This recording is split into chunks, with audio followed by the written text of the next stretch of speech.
it's gonna be a 3-2. It's gotta be the closest match of the day in my mind. I mean, I wasn't expecting Rain or Hearthstone obviously to come as close as it did and be as good as it did, but yeah, this one should be another one of the same caliber, if not better. On the top left-hand side, our Blue Protoss player currently representing Team Matcherino. This is Astrea. And in the bottom right-hand side, his opponent, the Red Terran player, it's Kelazhur. Daejo. Currently teamless as well. Daejo Shrimmer. Anyone's looking for teamless. an amazing Terran, and you have a StarCraft team, or you want to make one, I would recommend this man. Absolutely. He's one of the easiest people that I've ever had to work with. Got to live with him for a very long time, and he is just a sweetheart. Diego is just an incredible person, so absolutely, if you're looking for a loyal, strong player that is actively motivated to improve, then yeah, he's your go-to. Yeah, no, he really is, as we do see just the gateway on the low ground from Astrea. Obviously, it creates a wall on that ramp, but also potentially gives you a further forward gateway to get a unit across the map slightly more quickly, whether that's an Zealot, whether that's an Adept just afterwards. You know, either side of that you can really see is just maybe something that hits a little bit sooner. As we do see the probe continuing down to the bottom right from Astrea, just going to go and scout and obviously make sure that Kelazhur's not up to no good. Yeah, exactly. Not up to no good. I like that. And yeah, he's going to find out that nothing's out of the ordinary here. I mean, Kelazhur going for a relatively fast command center of a single gas. Reaper opening similar to how we see it happen so often in TVC. And we've seen a lot more of this sort of variation in this matchup as well as of late. So yeah, both players kind of just economically driven at this point. Yeah, I like that. Economically driven, just wanting to play that macro game, not really in any sort of a rush to kind of take an edge or anything. I do think throughout the series, oh yeah, unless we put something over here, but I do think throughout the series, Kelazhur is absolutely the sort of player who can mix it up a little bit and do some funky builds. And Astrea too is not one to shy away from aggression. So yeah, this map maybe with the ramp up into the natural and so on, maybe is the one they're going to both play economically on, but in the future, I do think we're going to have a good chance of seeing some funky openings across the course of this matchup as the Reaper just walks into the main base. But I love that. It's going to start picking up probes. Battery was just not quite done. Can we get a second? Not quite. Not quite, but a little bit of mining lost time as well. And Kelazhur's just standing here until he's dislodged, which means he's just going to be annoying and drain the battery of its HP. Astrea will likely find the SCV, however, in turn, so that's really nice for him. A shade out as well to try to get out, and maybe a second SCV. He can definitely pick it off, but Kelazhur reacts. Yeah, Kelazhur moves that one over to the side. Meanwhile, the Reaper did start to dance with an Adept instead, and he drained almost half the energy off that battery, though. If he had anything aggressive coming in following this, that would be maybe a factor. As it stands, nothing really coming from Kelazhur. The factory's done, building a tech lab and a reactor at home with the second barracks coming up too, so already looking toward a bio play. Maybe a Cyclone to kind of ease it, and they're actually going to go for a siege tank to ease us in towards the bio play off the two barracks. All right, that's very interesting, actually. I mean, it's not uncommon to see two-base tank pushes, but the tank can also serve as an anchor if he wants to drop a faster third. So definitely an interesting choice. And having scouted with the Reaper for as long as he did, he knows that he's not gonna be at risk of losing to like oracles or anything coming from a Stargate. So I don't mind him skipping the Cyclone in this instance. Yeah, no, in this case, actually, it works out pretty well. And yeah, he's obviously seen the Twilight Council like you mentioned, so we don't really need to go for the Cyclone, the Siege Tank. And maybe even give you a nice quick push. And as he goes Concussive Shells, no Marauders this early, Concussive Shells coming up, this just screams he wants to get across the map and attack. So that seems to be his plan. And very excited to see if Kelazhur can make something of this, because yeah, there's not going to be anything immediately from Astrea to stop this from moving across the map. The Blink will be finishing probably, as Kelazhur is already a good portion of the map across. So yeah, I'm kind of excited about this little build. This is already getting a little bit funkier than we initially imagined, perhaps. Yeah, absolutely. I mean, this is a really nice opening from Kelazhur. He's eventually going to lose this Reaper finally, and that is to be expected. But like you said, I mean, there's not much control from Astrea, much map control, and if there was, Concussive Shells is kind of like the upgrade that you want to push units out of the way kind of easily and have them not overstay and whatnot. Kelazhur has already gained a lot of grounds with the Marines, completely uncontested. A lot of the time when you're going Blink Stalkers, you're hoping to kind of tax your opponent on the way there, but we're already here. Yep, the Stalkers do get one Marine right away then, and like I say, these tanks will continue to push up, but this is, like you say, you expect to be paying more to get across the map, and there's that concussive shell is going to force a blink very quickly. This Stalker dies. I mean, the firepower that Kelazhur's army has, and the battery is not ready yet, and it's not in a good place either, and that pylon is really weak. The only saving grace is that currently we're not target firing it, but the tanks are in range. The tanks can shoot that down if we stop the Immortal coming up, even by a little bit. That is huge. Astrea supply blocked as well. This is so far an absolute disaster. Yeah, it looks like it's gonna be a quick, swift game from Kelazhur here, as Astrea was not really ready for this at all. Didn't have any units out on the map. Didn't have the stalkers that you would expect to kind of like, you know, thwart the passing over. The Robo doesn't fall. The Immortal is the great tool against the tanks, but only able to focus fire one of them. The Adept does a good job of dragging fire over to the right-hand side for Astrea, but he just simply doesn't have enough regardless. No, he really does not. Now this Robo facility will fall, and that really is a knife in the back of Astrea right now, because he should not really be able to recover from this at this stage. I mean, he's going to try. Kelazhur is just streaming a couple units across the map, but he's also about to have stim. Now, don't get me wrong, he doesn't have a ton of bio units, but the few that he have, if they stim, are just going to shred whatever last shreds of units Astrea has very quickly. So, yeah, this is looking fantastic for Kelazhur. Great little build. Absolutely loved it. Really hit at the right timing, right where he just got a lot across the map just before that blink was done. And yeah, the tanks got in position before everything from Astrea was going. And just unfortunate for Astrea that everything was so important in the wall-off, because then the tank position became huge, as now we are going to see the Stalkers blinking in. But there's two tanks behind the one in the front. The probes obviously do not love being here right now, as we will really attempt to take these tanks down. But there is no real chance, and Kelazhur is going to start off 1-0 in the lead. Yeah, no chance either. I mean, that was clean, but also, again, I feel like Astrea should have seen the move out a little bit earlier. And he should have been prepared, at least with a shield battery finish there at the front, at least with backup pylons, to make sure that he doesn't get completely empowered and supply blocked at the same time. He just didn't have enough time to prep. He didn't see it coming, which is understandable, but you should get a heads up. Just, you know, you expect a player like Astrea to be out there with an Adept or a couple of Stalkers or even a Probe to spot the move out, and it just wasn't the case. Yeah, no, he was just not ready at all, as we get ourselves ready for the second map. Gold-E Nora, as he liked to christen it earlier. Gold-E Nora. Gold-E Nora. You know what? It is funny, though, because you're right. Like, why is Gold Nora all one word? That's Seriously, it's so whack. Yeah. It's so whack. Gold-E Nora. Inora sounds like a type of mushrooms, like enoki. So Gold-E Nora could be like a delicious soup. Oh, I can hear of some that. kind. Yeah. Yeah, I was wondering if there's any kind of It's a beautiful map. I like it. Yeah, I was wondering if there's any kind of aura that like came like joined in together with the word, but apparently not. So yeah, no, it's it's just misnamed. I'm sorry, guys. I don't know what the map makes. You guys asked what the map made. You know, I love Fear Dragon's like, hey, so you know, some people looked up how these pronunciations are, but like the map makers say them differently. Well, surely that means the map makers. By the way, I just want to be writing this. Surely that makes the map makers are also mispronouncing the maps. At what point do you just stop making maps with weird names? Honestly, like bring back like Dead Zergs and pink boulders and whatever, like, you know, some simple names we can all say and just agree on. Please, next map pool, the maps are going to be crazy anyway, so just let the map names be normal, you know? It's one of the hottest discussions that we usually have for these pre-games, though. It's like, what is the map actually named? So, well, only because all the maps are so weirdly named. Like, in the past, we just talked about other things, you know? Like, it's just taken up loads of our attention. Because yeah. It's fun though. All right, bottom right side, Red Terran player, absolutely killing it in that game number 1. He is going to be Kelazhur, our Red Terran. Playing from Europe, I believe, and in the top left-hand side, playing from Korea, it is Max Angel Astrea. Yeah. Are you not even zooming in anymore? No, I'm talking and zooming, cats. It's a tough day, you know.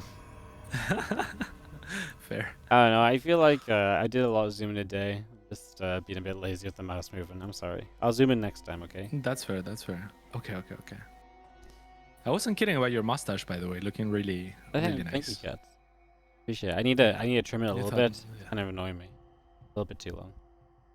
Really?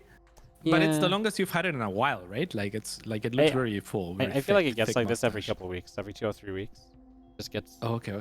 Yeah, it gets to this point or thereabouts, and then I just like it just bugs me a little bit too much, you know. So I have to trim it back. I see. So Like we're at the peak, and this is usually where you trim it. Yeah, exactly. I see. Maybe if I persevered, it wouldn't bother me as much. But like, yeah, I tried to, and then after 2 or 3 days, I was like, no, it's driving me absolutely crazy, man. So Yeah. Is there a way to trim the edges where you keep that fullness, that thickness? yeah, just trim it down. Maybe I'll try that just for you. Yeah. You can check in on me this. We're casting again next week on Thursday, I think. So you can check in on me then. Oh, perfect. I like it. Beautiful. Got a proxy Stargate here. Yeah, we do. Interesting placement too. Yeah. I like it. Yeah, nice little Stargate. Like you were saying, both of these players are wild, right? Like both of these Yeah. players are creative players. They come up with like a lot of their tweaks and twists to build orders. They're not super standard. They're very NA minded in some sense. They're very chaotic. So yeah, hoping for Astrea to strike back here and to get a full 5-game series would be the ideal. Kelazhur looking for a probe, gonna find it too. Yep, gets one and also just gets a massive scout. Because this is not just a Stargate, like, and, you know, you expand and you Stargate. No, this is like a Stargate off one base. And now we've got a proxy pylon even closer. Like, I was going to say, this feels like not just your, you know, neighborhood oracle checking in to see if it can get some kills. This is a Void Ray. This is a real push. And losing Marines and the Zealots staying alive, this is becoming a big issue as Kelazhur needs to figure out what's going on ASAP. Otherwise, he is in trouble. I mean, he already is in a little bit of trouble. Building a reactor, building a tech lab, that's all he's going to have to build with for a while. His CC is not going to continue. He's going to build a CC high ground. I mean, the big issue here as well is he's playing no factory, right? So only bio units is kind of a continued problem. Yeah, I love this dance as well of protecting the Zealot, who has been at 1 HP for the longest time. The Reaper was looking for an angle everywhere, but the Adept was very good at shading and kind of mirroring the Reaper movement to make sure that the Zealot survives to regen its shield. So you have basically a brand new unit or half of a unit, whereas otherwise you were one shot away from dying. Finally, the Zealot will be taken down, but the Void Ray is the one that's doing the heavy lifting at this point. It will now turn its attention towards the Adept, and now the Marauder. This is a lot of damage already. This is game over, cats. Let's be realistic, right? I mean, you cannot get enough Marines out. The bunker on the low ground might finish, so maybe there's a world in which you get some Marines out and you run them to the bunker, but I think we're talking about, you know, a scenario that's unrealistic, and Kelazhur seems to agree as Astrea wastes no time tying the series up. They are absolutely firing at each other right now across the first couple of games. Yeah, you love to see it. Kind of like the same type of, you know, like the same type of feel, but go in the opposite direction to the first game, where Kelazhur this time around is the one that is wildly unprepared for what his opponent brought to this particular map. And this is kind of the beauty of Astrea. Like, he's the kind of player that looks at different strategies for different maps. On this particular map, like the shield batteries are pretty close. He didn't even have to use them, but they're pretty close to where you would siege the middle ground portion between the main and the natural, where usually the barracks and a couple of supply depots are situated. So it's, yeah, very nice to see him, you know, like actually study and look at the maps and be like, actually, this is a pretty good position for something like proxy void rays or tempests or something like that, and then look to exploit it. You know, just to go back to map names, I just thought of something. Do you remember the map Redshift? It had like an in-base, in-base natural is the gold and it pointed towards each other. That map originally, when it was first in TLMC, was called Backpfeifengesicht, which is like a what? It's like a German word which means like to have the feeling of wanting to punch someone in the face or something like that. I can't remember. I'm gonna quickly grab the meaning for it. Oh, a face that's badly in need of a fist is what it means. And that was what Redshift... That's a cool name. Yeah, well, that's what Redshift was originally called. And honestly, it was a pretty apt name for that map, because that map probably kind of made a few people want to punch it in the face a little bit, because it's a little bit stupid. It was a cool map. I liked it. It was cool. You liked it. You, Bly, me, and Micah, you're the kind of guys that liked it. Everyone else, We are the kind of guys that like it, yeah. All right, back to serious business right now. On the top right side, Blue Terran played. Did they just color swap? Was Kelazhur always blue? Oh no, I feel like I'm going crazy. No, Kelazhur was just red. Oh my god, the admin didn't get them the right colors, cats! Oh my god. I don't know if I can cast this game anymore. I'll do my best though. It is in the top right, Kelazhur. Proxying a barracks this time around. These two have... There's no chill in them. In the bottom left-hand side, his opponent equalizing the series. It's Max Angel, Astrea. Ooh. Big swing. Timed with the Chrono Boost too. Big swing for a big name like Max Angel. Absolutely. I timed with the chrono boost. Yeah, it was perfectly timed. A little animation for the boost. Cool. It's very nice. Cybercore coming up. What do you think this is gonna be? It's just a Reaper. Yeah, just a Reaper, but the fact that it's so close is really dangerous because you can if you get a bunker down in an annoying place, you can also produce Marines and get Marines in the bunker, and that adds the pressure on a little bit because usually the Marines can be stopped getting in the bunker. Depending where a bunker was in this situation, that's not necessarily true. In this case, Kelazhur, he's not going to go bunker the engineering bay blocks. In fact, these pros, if they hit that engineering bay for too long, I mean, they're just going to be sitting ducks for this Reaper popping out. Yeah, absolutely, and this bodes well for Kelazhur. Also, Astrea saw the angle of the SCV, so he should have expected there was something hidden here. And one probe already easy pickings. There is a sellout out, I believe. No, it was cancelled actually from Astrea, which makes things even worse as there's no real buffer for this Reaper. 2 probes have already fallen for free as they got baited. Make it 3, and I won't be surprised if we see a 4th. A 5th would be devastating. Kelazhur stops microing for a moment. That pops out. That's a pretty big deal. I mean, because now you've got an engineering bay block to deal with. The barracks is building a second Reaper. Yeah.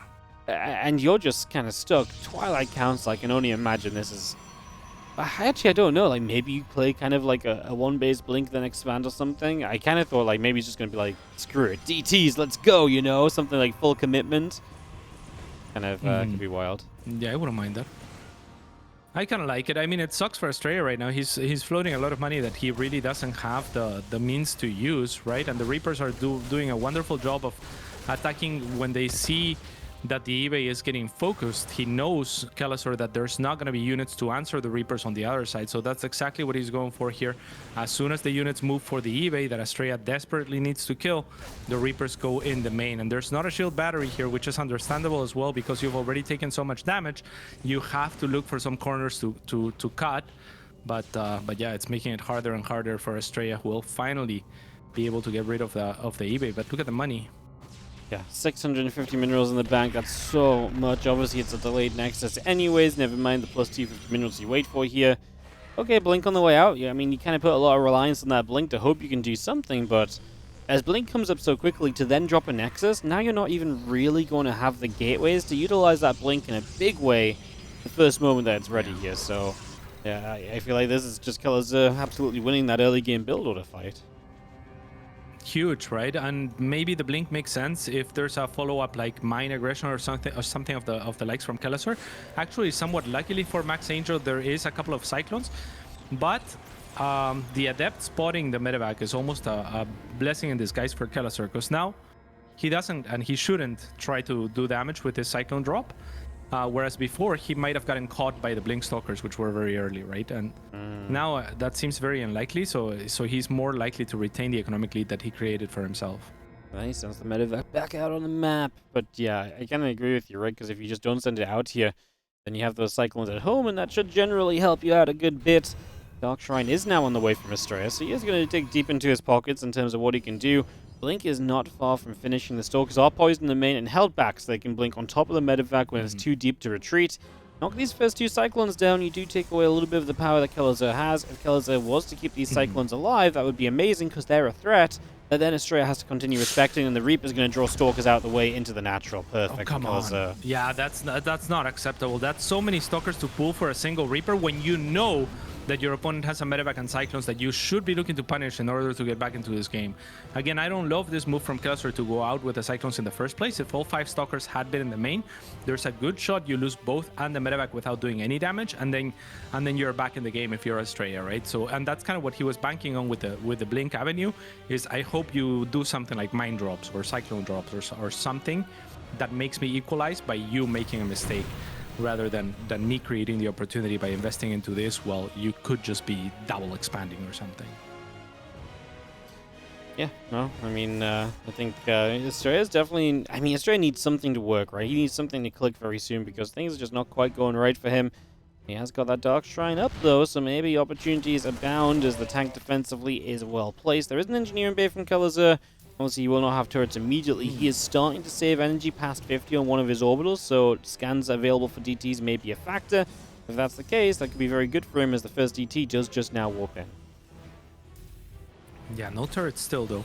Cyclones are going to poke into the main base again. With the aid of the Viking, actually, they might be able to take this defenses down. Good micro as well from Kelazhur to save one of the Cyclones. Again, one of the new things that can be accounted for. Kelazhur realizes that the medevac could get blinked on, so drops the units before it does, and they all die there. At the same time, Astrea has breached into Kelazhur's main with a War Prism as well to aid in the micro. Good SCV pull here from Kelazhur. It may not look like it's necessary, but it helps him dislodge faster. A mule. Not exactly a matter mule, and the worst thing that you want when there's a DT in your natural. I think that was more of a misclick than anything for Kelazhur, who is going to come through and is going to get to the natural just so the Stalkers show up there, so that works out at least. That was good from Astrea, however. He gets 12 workers. Boy, did he need something, because before he was behind by about 10. Now he's ahead by a couple of workers. Still not exactly ideal. Kelazhur can begin to build turrets, knowing now that we are playing with Dark Templars, so he begins to prep against those. As we just have ourselves a few Stalkers still making their way up towards high ground here. Going to blink back in, and Astrea really just trying to use his mobility to his advantage at the moment. Can we scan the Observer? We can, but it's still a Prism for high ground. Yeah, but now your opponent is well in position, so blinking seems a little bit of too high a risk for Astrea at this point. I like you were saying, that he managed to equalize things a little bit, but I feel like he's still trailing behind. He is trying to take the risk of trying to take a faster third than Kelazhur is, and that will help him in the long run. But I got a feeling that as soon as Kelazhur feels kind of safe against these DTs, he's going to look to cross the map and punish his opponent. Probably just needs Stim and Combat Shield, right? That's probably the real magic kind of thing for Kelazhur, and that has been delayed quite a bit. Yeah. It was already late in the first place, and I think he could have started earlier, but he's been busy dealing with these units, so that's maybe a saving grace here from Astrea, because if Kelazhur had like Stim and Combat Shield in the next 30 seconds and moved across, I think Astrea's in a lot of trouble. Maybe Astrea still is a minute from now when these upgrades finish instead, but then at least he would have charge. So that's a big difference, right? Having charge to really kind of aid you. Charge often is seen as this upgrade, which, you know, makes the Zealots tanky enough that it's hard to die at least. You might still be kept behind. The Terran can still trade well, but at least you're able to survive and maybe make more opportunities for yourself as the game goes on. Opportunities where obviously stuff like DTs can maybe have more chances to pull you back in the game. So don't get me wrong, absolutely still love it. I think for Kelazhur, just, you know, the upgrade timing could have maybe opened something of a window from Astrea. We'll see if he can find anything with it at all. Yeah, Kelazhur scan lands in the middle of the 3 prospective potential bases to try to get a little bit more value out of it than just scanning a single base. But in doing that, he misses the actual expansion from Astrea. So I'm not sure if he's going to think that Astrea is more committed to this attack, or if he's going to anticipate that there is a third. Either way, he is going to want to move out with the timing that you were talking about. As Stim, Combat Shields, and likely +1 will be ready for this attack, as well as his first couple of medevacs. Astrea on the other side, trying to drop some units here with the War Prism, as he anticipates that Kelazhur will be moving out, and Kelazhur has had enough, and he will be pulling the boys. Yeah, this is actually kind of dangerous though from Kelazhur. I don't hate the idea, as long as you make sure you have detection. I want to just make sure he has, like, you know, maybe even money to build a turret on the other side of the map would be kind of a big deal right now, as Kelazhur, Stalker's going to go after the medevac with a tank inside. The units are coming from the other side as well, so Kelazhur comes from 2 directions. I mean, obviously being disjointed when you're pulling the boys is not exactly great, and you can see Kelazhur's issue. He can't get half of his army into this fight. Super Battery will go down now. Kelazhur's going to commit, but the SCVs will not tank for the bio on top. Maybe it just doesn't matter, of course. We're questioning where the DTs are at, perhaps, because DTs might still be big defensively right now, especially if these orbitals eventually get forced to lift. Absolutely wild that Astrea actually has a little bit of a supply lead, but army-wise, Kelazhur is a lot stronger here on site. Has an army lead and all the boys here, which are going to be more effective than probes being pulled, especially against the likes of Marines, as they output damage very gradually. It's very fast to kill the probes, as we're going to see a massacre here happen. And with that, Kelazhur should get the reins back of this game. Of course, on the other side, Astrea is causing mayhem and trying to make it into a little bit of a base trade. And with DTs, I really do like that choice, but is it going to be enough? Yeah, I mean, DTs are absolutely, to me, the saving grace. Is Kelazhur is about to lose both of his orbitals. He finished up this Liberator as well, by the way. So he doesn't actually have money for a turret. He actually did get 1 scan down, apparently. Oh, my God. Is there any more DTs? There is still 1 DT. It's all the way on the other side, though. I mean, we're straight up base trading at the moment. Does Astrea have probes on the map? I don't think so, right? I don't think so. If Astrea gets eliminated obviously faster, then that's the only way that he loses, because at this point, Kelazhur doesn't have detection for DTs anymore. He didn't save the money for a turret like you were saying. He doesn't have orbital commands, so he can't really scan. His only chance is... Yeah, it doesn't even matter. I mean, one DT wins this game. Wild. Yeah, no, the DT will absolutely guarantee it. Astrea has one probe left, and it's on the map, so... Well, he doesn't have the money to not get eliminated, but he... Oh, my goodness, this is actually wild, but it doesn't matter. Anyways, Kelazhur's army is just gone. Obviously, what? Astrea, you've got a probe. Oh, I see. But no Nexus. No, it's... Yeah, a probe and no Nexus, which probe means no he Nexus. can never kill the barracks floating. That's actually kind of wild. That was a very quick draw as well. Astrea identified that he was never going to be able to kill the buildings in the air. Yeah, it didn't click that the Nexus... I was like, okay, he has a probe left, but it didn't click that the Nexus went down and he didn't have money, so... Yeah. Yeah, these guys draw it out because that's just kind of the crazy draws. They know their draws. Yeah. That was cool. I mean, that's the fastest draw offer that I've seen, like, process the situation and offer a draw right after. Kelazhur was like, I'm not winning. Draw. I mean, Kelazhur has free supplies. The moment draw pops up, I think you take it, right? But I guess Astrea very much so knew as well. He knew there was a structure he couldn't kill, so... Man. Astrea is the only one that could know as well that he is in a draw position because he knows that Kelazhur didn't start another orbital command, whereas Kelazhur doesn't know if Astrea has money for a Nexus. So in Kelazhur's mind, if you have money for a Nexus, then I lose 100% of the time. Yeah, but if you don't, then Astrea knows. I don't, so draw. All right. We're going to kick this off back into Game 3. Game 3.5 of this series. We've not seen it draw very often. Astrea says exciting. It was kind of a fun game as well, just in the first place. I think Kelazhur opened up brilliantly. I think Kelazhur generally had the advantage. I think Astrea is the one that's going to be happy he was able to grab a draw. Although it was funny because in the end, Kelazhur's army ended up in such a bad place. Like, Astrea was the one with stuff left over. Man, just crazy stuff as we get ready for, like we say, game 3.5. It's still 1-1 in this series. We replay the same map in a draw. We just get straight back to it. Yeah, very exciting. I mean, we still have the first game very one-sided, second game very one-sided the other way. Third game, a draw. Even though it was looking like it was Kelazhur's game to lose, Astrea made all the right moves, especially like opting into that base trade was fantastic. You can't fight the army, especially now with the SCVs there, and you have Dark Shrine and DT tech. So great decisions there from Astrea to squeeze the juice out of a game that looked very difficult for him. And now he gets a do-over. So let's see who'll take it. All right, on the do-over, I'm going to swap sides. Here's going to be our blue Terran player, Kelazhur, in the bottom left-hand side of the map. Beautiful. Ooh. Nice sharp angle. And the top right-hand side, it is his opponent, the Protoss player, Astrea. Greek goddess of something. It's Greek goddess, Latin origin meaning star. Star. Goddess of Star Maiden or Starry Night. Daughter of Astreus and Eos. Virgin goddess of justice, innocence, purity, and precision. None of which he displayed in the last game. I was going to say pretty Protoss, though. A little bit of a weird choice of name. That's true. Very good point. Justice and innocence. Ay. Rex coming down, Gateway coming up. Always weird when you obviously regame, because it's very rare in a series you come out and play the same map back to back. Well, pretty much never unless a draw happens. So then you'll kind of start thinking, well, I've kind of shown you my build for this map. Do I do something different? Do I like what I did? And obviously, I think in general, Kelazhur going to be happy to just kind of build a rack at home. He's going to fall back to something else this time around, basically. So away we go.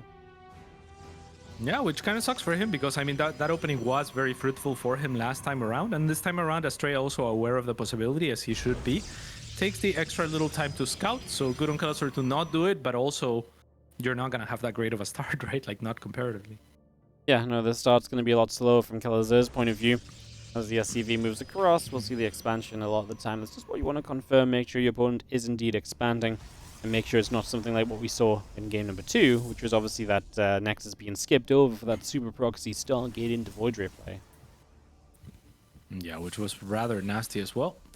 Probe is now going to tag the SCV as Astrea is actually going for a sentry rather early here. So he's going to want to keep on top of what his opponent is doing with hallucinations. And yeah, just take things slow. Even dropping a very early shield battery at the natural too. Yep. Oh, that's Sentry. He's not going to do too much against the Reaper. Nibbles a bit. Can we get a probe? Dives deep in the mineral lines? Probably not. Kelazhur will still try for one. Sentry will get some damage. He does get one. Sentry just tickles away and forces the Reaper out. But yeah, one kill. As yeah, super fast 3cc from Kelazhur as well. So really changing it up from, you know, aggressive builds twice in a row from him. Oh, I game 1 and game 3. Like game 2, we saw 2 racks, which maybe is aggressive, but it never got that far. But now just 3cc. So super economy, completely different kind of, you know, game here from Kelazhur essentially from what we've seen previously.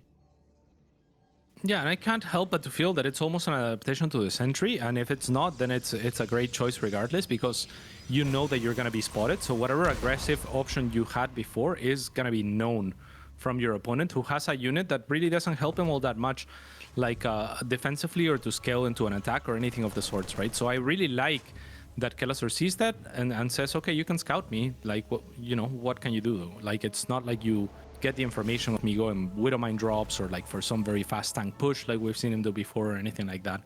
It's just kind of you invested into a Sentry and you invested into the hallucination, and it's not really going to pay off. Nope, not really. Is the Robo facility going to be finishing? Our Nexus is on the way.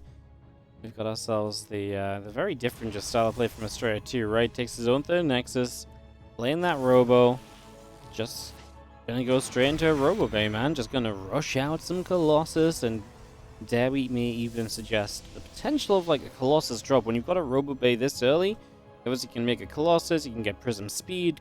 Actually dropping the Colossus or Disruptors can actually be a very viable option, funnily enough. Yeah, especially with the Observer coming out, I really love Disruptor drops with an Observer to aid them, because it's so easy to catch your opponent's army just kind of sitting there and get a huge shot and go with that. So I almost hope that it is a Disruptor. The Colossus, obviously, the stronger backbone of the army if you want to go for the safer option in some sense. But yeah, I think with Astrea, anything is possible here. And I also love his adaptation. I think, you know, like scouts it, says, okay, I'm just going to cut corners myself. You're not attacking me anytime soon, so let me tech up fast while taking a third. Yep. Makes sense. Gets the Immortal out just for a little bit of safety. Makes use of the Robo before the Robo Bay is done. Now we see a Colossus on the way. And Kelazhur, who has obviously very fast own 3cc, is now about to hit his 3 rocks kind of pressure as well. But again, it's not that powerful because you earn 3cc first. So we are just going to see, man, such a pace change from this series, Cats, because everything is just being fast fire non-stop. Yeah. And now we really do just slow it completely down in this regame.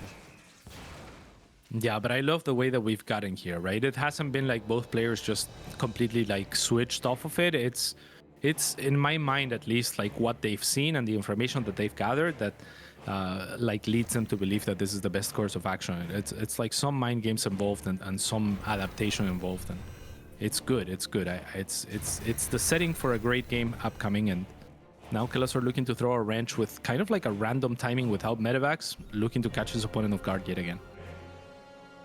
Yep. As you see our gates coming through, Colossus extends internal lens. Kelazhur just drops a scan down, sees that he's not going to attack into that, so he just backs away. Factory on the way up for him as he gets ready to tech up even further in this game. Third CC goes into location.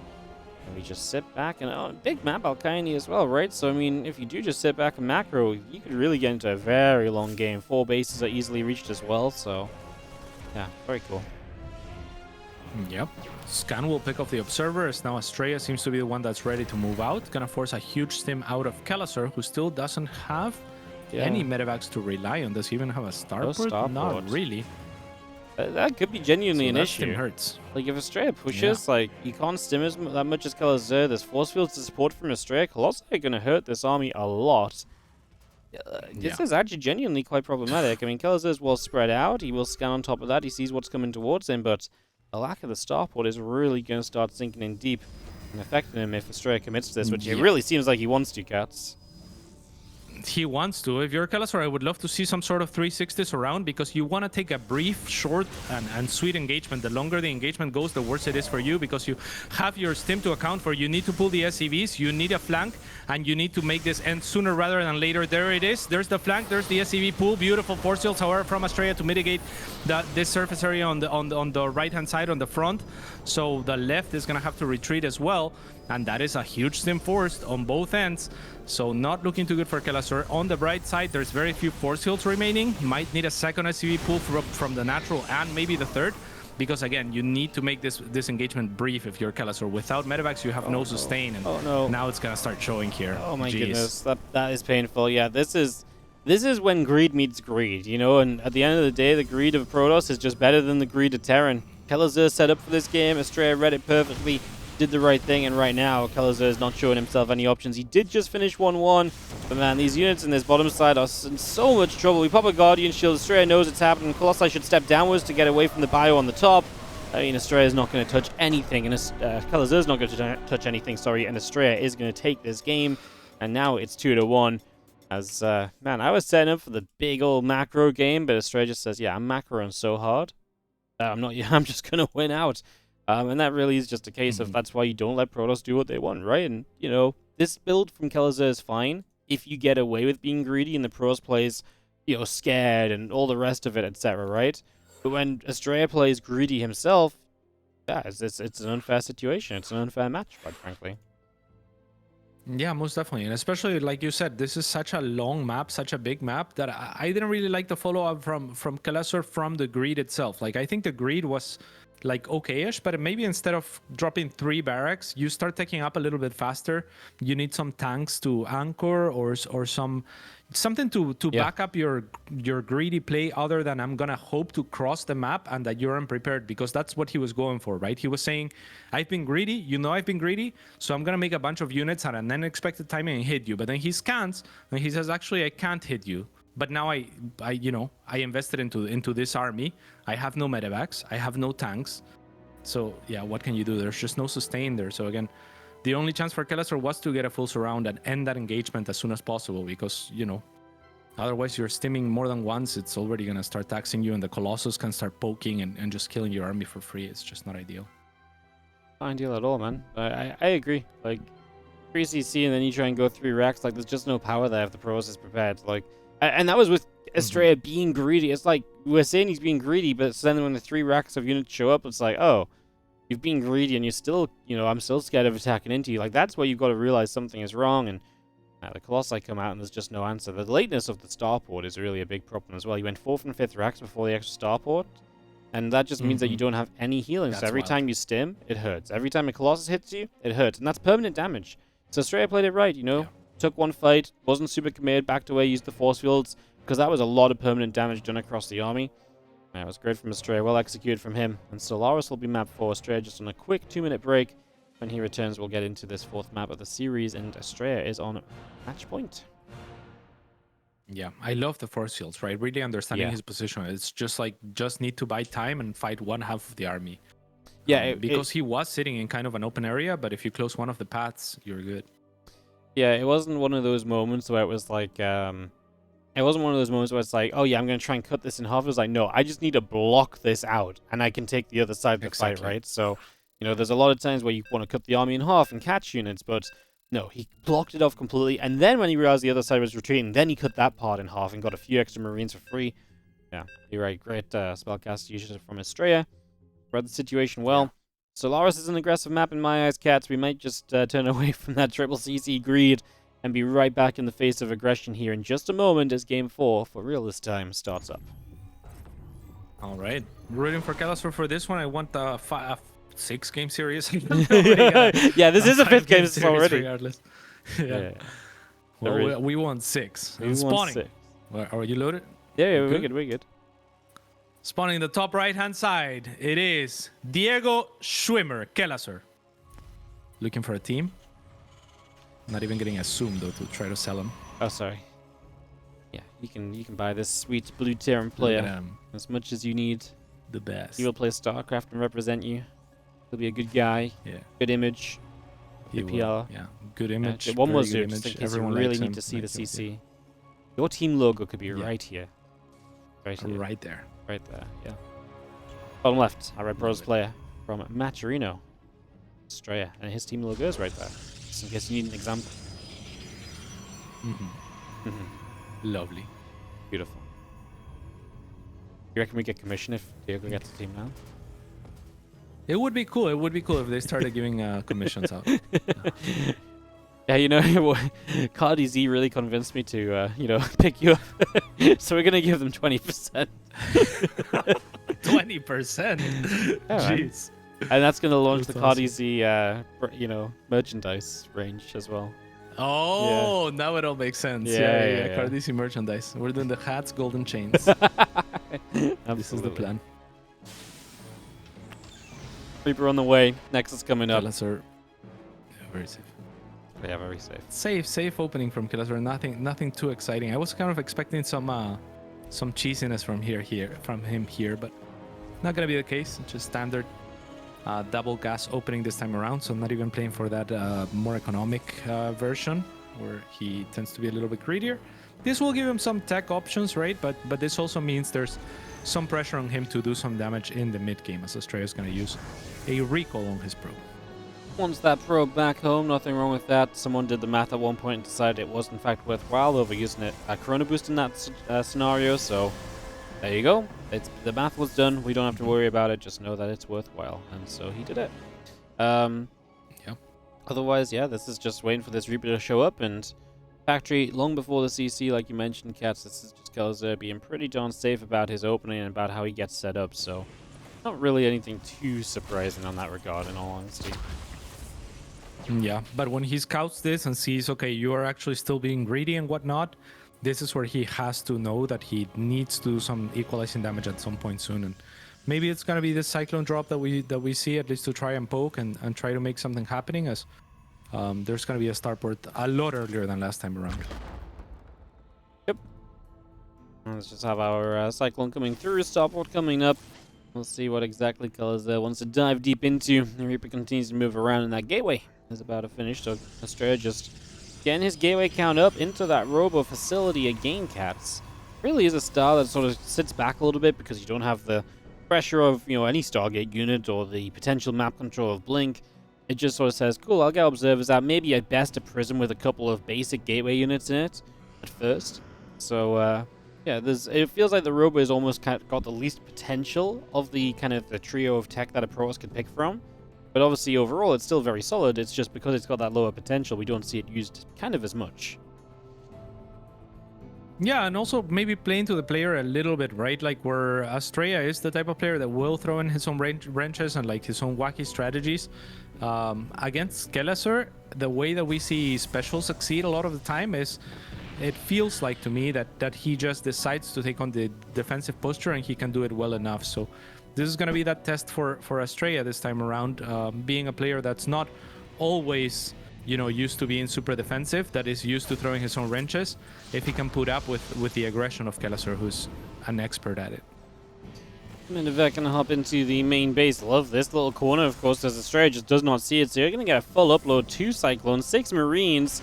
The units in this main base do not have a battery to back them up, so this is very dangerous. Uh-oh. Yeah, very dangerous indeed. The Stalkers do a good job of tucking themselves back in, as the rest of the Stalkers will join the army. So Kelazhur just going to look for 1 or 2 more Stalkers here on exit. 3 probes were killed as well. So not the end of the world for either player, but Astrea is not going to be too sad about this at all.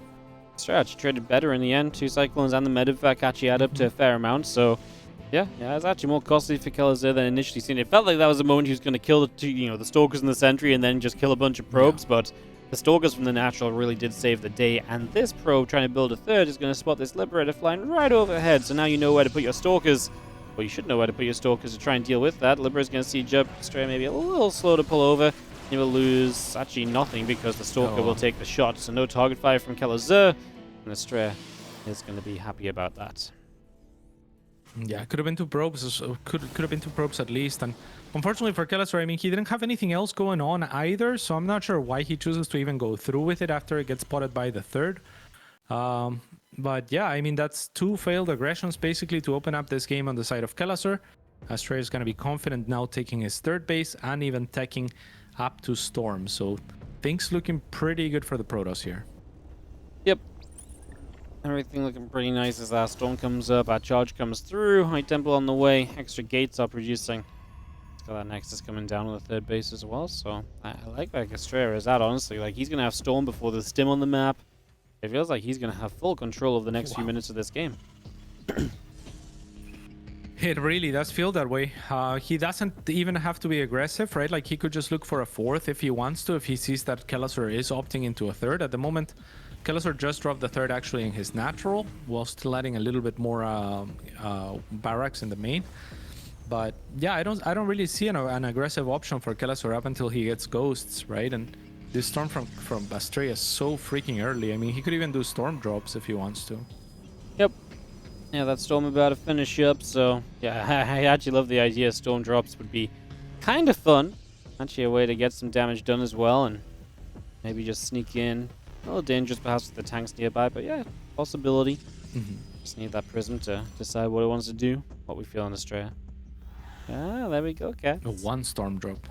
Usually you see the double, because then you can hit the SCVs on the chase. Like, he's just being cautious. I think he doesn't want to lose like his lead, so he's just saying, yeah. I'll just do one. I agree. At least two would be nice though, because maybe a storm and then results to follow up. I like that. Yep. Yeah. Nice. I like that. Yeah. Just one storm wasn't like a good idea, I think, but with this it makes a lot more sense. Yeah, soften up so them so side blades will slice through the SCVs like butter. And yeah, that's on the way. So that's set up on the top. Medivacs coming around the right-hand side of the map. Bio coming through into the center. We see the rest of these units of Astrea going to turn it around. They're going to go back through the center as well, as a couple of Medivacs still going around the bottom. The Bio Force still in the center. The Observer seeing this Bio in the middle. And I mean, Astrea just has an amazing vision. From Astrea as well. Yeah, the entire map is like red. He's everywhere. Yep, there's a storm drop by the way. No response. That's just going to be 6 SCVs. Zelts will get to business. The Bio units show up at the same time. Astrea is just pushing. Does he just kill us at Kelazhur? Like, that's a genuine question right now. He's got storms. He hasn't even had to use cats. He's got so many storms left. And he's just killing things. Yep. Dropping the main base. The only drop on the other grace. side. I mean, that's something. Yeah, it is the only saving grace, but it's also a curse in some sense, because he doesn't have those units here to try and defend. And he's more likely to die from this than Astrea is on the other side. Astrea actually recalls, somewhat surprisingly, but it's gonna pan out well anyway. I mean, I don't mind it, because like, as much as he had so much army there, it's mostly High Templars, and against units in small numbers, they weren't gonna, get the most wonderful storms on the other side